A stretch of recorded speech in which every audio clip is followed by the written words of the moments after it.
All right, let's dive in. There is a subtle difference between working through a trigger and stuffing it down. We're going to discern that difference in this video. Ignoring a trigger or not communicating discomfort, it tears down intimacy in two ways. First, with your partner. When you don't communicate discomfort and just shut down, it leaves the other person confused as to what happened. They don't know how to support you. They may feel rejected or untrusted, which leads to hindered sexual and emotional intimacy. Although their feelings are not your responsibility, you may actually be taking away an opportunity from them to meet your needs. So sharing your needs is not a burden. It builds trust. The second way is by stuffing a trigger, you're not honoring your own body and needs. You're also choosing to sit in a really tough moment alone. And we know that shame grows in lonely places.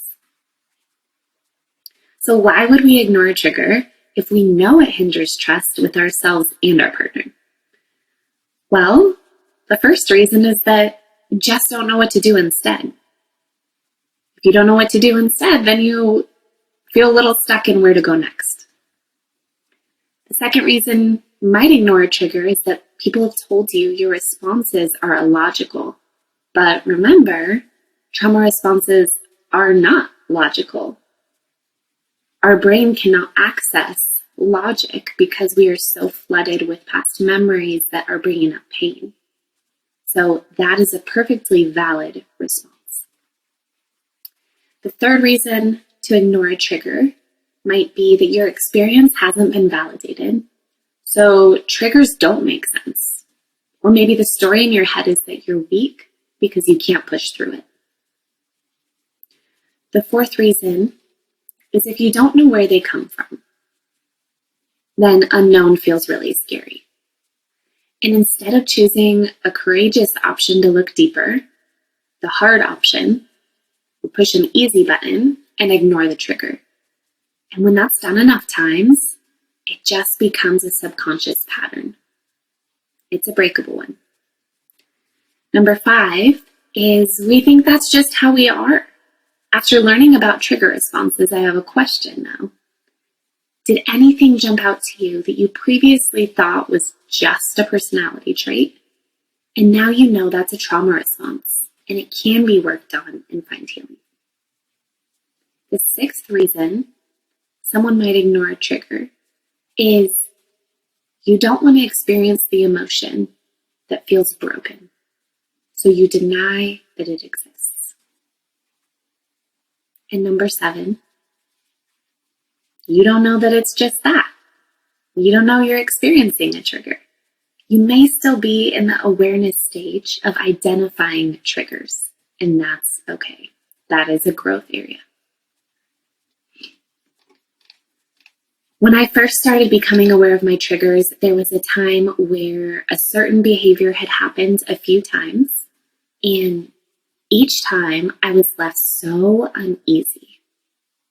But I was believing a lie that it shouldn't be a big deal. I told myself that over and over again. So for months, I just let it happen, and each time I would stuff down my discomfort and tell the same story. Shouldn't be a big deal. I noticed if I continued to shove down these triggering moments I was having, that it was starting to decrease my desire to even get intimate in the first place because I didn't want to have those emotions again. I didn't want to have the discomfort, and I didn't want to have the questioning that accompanied not voicing the discomfort.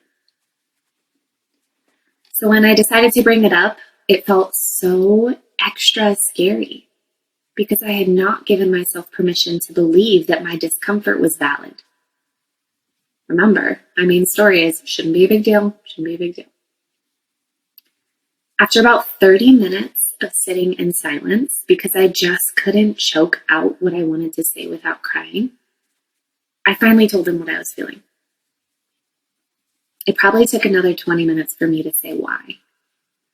And after hearing that his response was caring for me, in moments, a whole weight lifted.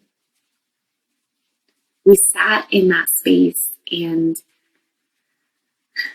gave truth to my experience that this clearly did matter because I was so emotional about it.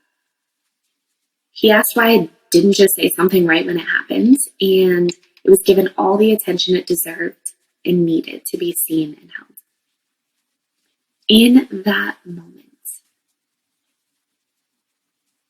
pieces of my past were healed, and really intimacy was also built through sharing. And I almost missed that opportunity out of fear. So even though I didn't sit with that trigger in the many moments in the months leading up to, there are endless chances after stuffing to revisit. And when something painful gets stuffed, you may start to see impact build over time and come out sideways, just like I highlighted in my own story. So let's get practical again. In the moment, you know you're stuffing if you push past discomfort for any of the reasons that I listed before. You definitely know you're stuffing if you feel wildly uncomfortable or numbed out during sex. I want to say one of my interesting tells for a trigger is that I would start to just talk. We'd be in the heat of the moment and I would talk and start making jokes. And this became my tell that even before I would notice that something didn't feel 100% safe, joking started to be the, I must feel uncomfortable. It was my tell. So staying with a trigger, it means you're choosing to heal for yourself and choosing deeper intimacy with your partner. So now to the how. How do you move through a trigger if you stuffed it? Well, first, I'll say this over and over and over again, it takes practice. I still don't do it perfectly every time, but remember you can always revisit sitting with the trigger, always. So you are going to find attached in a PDF to this video some self-check prompts for in the moment. And they can also be used for reflection later as you're building this new skill of really trigger awareness. So on this PDF, you're going to find a set of questions. And these questions will help you identify your baseline for what actually feels good for you and how you can begin to notice some of those tells for stuffing or sitting with the trigger. The second set of questions are actually taken from the first set. Same questions, but these are not for you to answer. They are for you to take with you in the moment. So pick one or two. I've turned them into easy to remember, self-checked prompts that you can use in the moment to assess whether you're stuffing or sitting with a trigger. So pick one or two. That's about as many as I can remember when I'm in the moment. But an example for that might be, am I going to regret not pausing later on? Quick question. You could probably come up with an answer to that. You can always pause in the moment and say, I need a minute. And you're thinking about this question. Are you going to regret it or not? And based on your answers to those questions, you're going to know what to do. You're going to know what you need to do. For the second set of questions, if you can answer yes to all of them, you have moved through a trigger. You have sat with it. You've given it the attention it deserves. So make sure to check back in with your partner after to share what happens with you internally so they can support you.